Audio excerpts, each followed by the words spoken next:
Hello दोस्तों, मेरा नाम राहुल और आपका अपने चैनल टारगेट बोर्ड एग्जाम में फिर से बहुत बहुत स्वागत है। तो दोस्तों, आज के इस वीडियो में हम लोग क्लास 10th का मैथ का न्यू सिलेबस देखने वाले हैं। ठीक है, हमने लगभग सभी विषयों का न्यू सिलेबस देख लिया है। जो 2024 का नया सिलेबस जारी किया गया है यूपी बोर्ड के द्वारा, हमने हिंदी का, इंग्लिश का, चित्रकला का, सामाजिक विज्ञान का और साइंस का लगभग सारे सब्जेक्ट का मैंने न्यू सिलेबस बना दिया है। अगर अभी तक आपने उन सभी वीडियोज़ को नहीं देखे हैं तो उसका जो लिंक है इस वीडियो को डिस्क्रिप्शन में मिल जाएगा।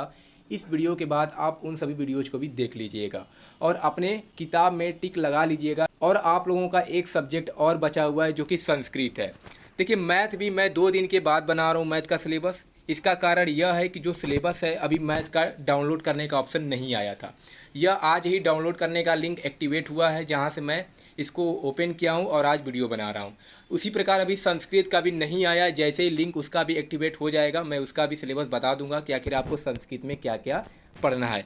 तो चलिए देख लेते हैं मैथ में हमें क्या क्या पढ़ना है। तो यहाँ पर देख सकते हैं 3 घंटे 15 मिनट का समय रहेगा। इसमें 70 अंक की लिखित परीक्षा एवं 30 अंक का प्रोजेक्ट कार्य होगा। न्यूनतम उत्तीर्णांक यानी पास होने के लिए आप लोगों को 33 अंक चाहिए। ठीक है, देखिए आपको इसमें कौन कौन से चैप्टर से कितने नंबर के प्रश्न पूछे जाएंगे। संख्या पद्धति से 5 नंबर का प्रश्न पूछा जाएगा। बीजगणित से 18 नंबर का प्रश्न। निर्देशांक ज्यामिति से 5 नंबर का प्रश्न। ज्यामितीय से 10 नंबर का प्रश्न। त्रिकोणमिति से 12 नंबर का प्रश्न।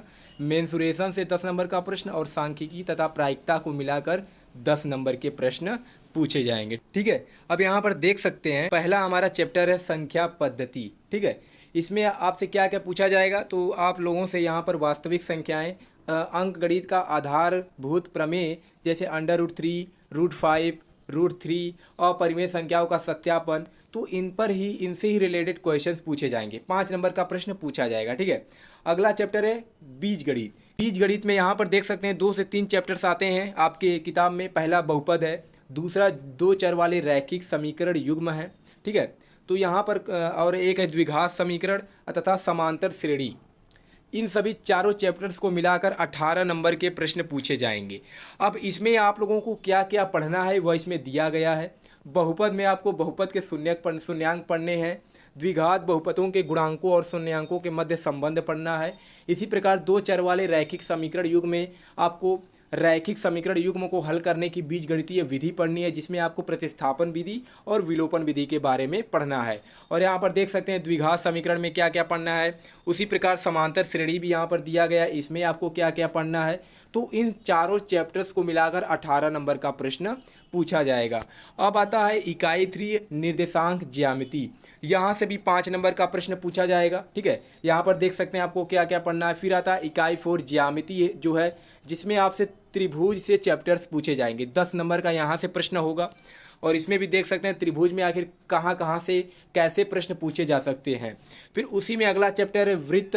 वृत्त की स्पर्श रेखा तथा स्पर्श बिंदु, यह भी चैप्टर उसी में है। ठीक है, इसमें क्या क्या पूछा जाएगा तो वृत्त की स्पर्श रेखा स्पर्श बिंदु से होकर जाने वाली त्रिज्या पर लंब होती है। प्रूव करने के लिए दे सकता है। ठीक है, या मान निकालने के लिए भी दे सकता है। एक कोण या 2 एंगल का मान दे देगा और बोल देगा तीसरे का मान ज्ञात कीजिए। तो ऐसे ही प्रश्न देगा। और अगला है किसी बाह्य बिंदु से खींची गई 2 स्पर्श रेखाओं की लंबाइयाँ समान बराबर होती हैं। अब आता है त्रिकोणमिति। त्रिकोणमिति से भी आप लोगों से 12 नंबर का प्रश्न पूछेगा। इसमें पहला त्रिकोणमिति का परिचय, त्रिकोणमिति सर्वसमीकाएं और ऊंचाई और दूरी, 3 चैप्टर्स को मिलाकर 12 नंबर का प्रश्न पूछा जाएगा त्रिकोणमिति से। अब छठवां इकाई है मेंसुरेशन। मेंसुरेशन से भी 10 नंबर का प्रश्न पूछेगा, जिसमें 2 चैप्टर्स आएंगे। पहला वृत्तों से संबंधित क्षेत्रफल और दूसरा आएगा पृष्ठीय क्षेत्रफल और आयतन। दोनों चैप्टर्स को मिलाकर के 10 नंबर का प्रश्न पूछा जाएगा। अब 7वां इकाई है, जिसमें 2 चैप्टर्स आएंगे। एक सांख्यिकी आएगा और दूसरा प्रायिकता आएगा। और यहाँ से भी 10 नंबर का प्रश्न पूछेगा। ठीक है, सांख्यिकी में आपको वर्गीकृत आंकड़ों का माध्य, माध्यिका तथा बहुलक से क्वेश्चन पूछेगा। और प्रायिकता में आप लोगों से प्रायिकता की सैद्धांतिक परिभाषा, एकल घटना पर आधारित सामान्य प्रश्न। ठीक है, दोनों चैप्टर्स को मिलाकर 10 नंबर का प्रश्न पूछा जाएगा। तो इतने ही चैप्टर्स आपको पढ़ने हैं। देखिए, मैं आपको ये नहीं बता रहा हूँ कि आपका पेपर किस टाइप का आएगा, कि कितने प्रश्न बहुविकल्पी आएंगे, कितने प्रश्न कैसे आएंगे। मैं ये आपको बता रहा हूँ कि कौन कौन से चैप्टर्स आपको पढ़ने हैं और किस चैप्टर से कितने नंबर के प्रश्न पूछे जाएंगे। मैं पेपर का वो नहीं बता रहा हूँ कि पहला प्रश्न बहुविकल्पी होगा तो दूसरा ये लघु उत्तरी होगा, ये सब मैं बाद में बताऊँगा। और ये सब आप प्रीवियस ईयर का पेपर उठाकर देख सकते हैं, जैसा पिछले साल का पेपर हुआ था वैसा ही आपका पेपर होगा। मैं आपको ये बता रहा हूँ कि आपको पढ़ना क्या है, आपके सिलेबस में क्या क्या इस बार है, कितने नंबर के क्वेश्चंस पूछे जाएंगे और कौन कौन से चैप्टर से पूछे जाएंगे। तो इतने चैप्टर्स आपको इस बार पढ़ना है, ठीक है। और आपको चिंता करने की ज़रूरत नहीं है, आपको सब कुछ पढ़ाया जाएगा, एक एक चैप्टर्स मैं आपको पढ़ाऊँगा। मैं क्या कर रहा हूँ कि सबसे पहले आप लोगों को सिलेबस बता रहा हूँ। लगभग मैंने सभी सब्जेक्ट का सिलेबस बता दिया है, एक सब्जेक्ट और बच गया है जो कि संस्कृत है, जिसका अभी डाउनलोड करने का ऑप्शन नहीं आ रहा है। जैसे ही वो डाउनलोड होने लगेगा मैं उसका भी सिलेबस आपको बता दूंगा। तो जितने भी विद्यार्थी संस्कृत के हैं परेशान मत होइएगा, तो उनके लिए भी उनके संस्कृत के सिलेबस का वीडियो जल्द ही बना दिया जाएगा और आपको सब कुछ पढ़ाया जाएगा, एक एक चैप्टर्स पढ़ाया जाएगा, एक एक टॉपिक्स को क्लियर कराया जाएगा। अगर चैनल पर नए हैं तो चैनल को सब्सक्राइब कर लीजिए, ठीक है। चलिए मिलते हैं नेक्स्ट वीडियो में। Thanks for watching this video. जय हिंद, जय भारत।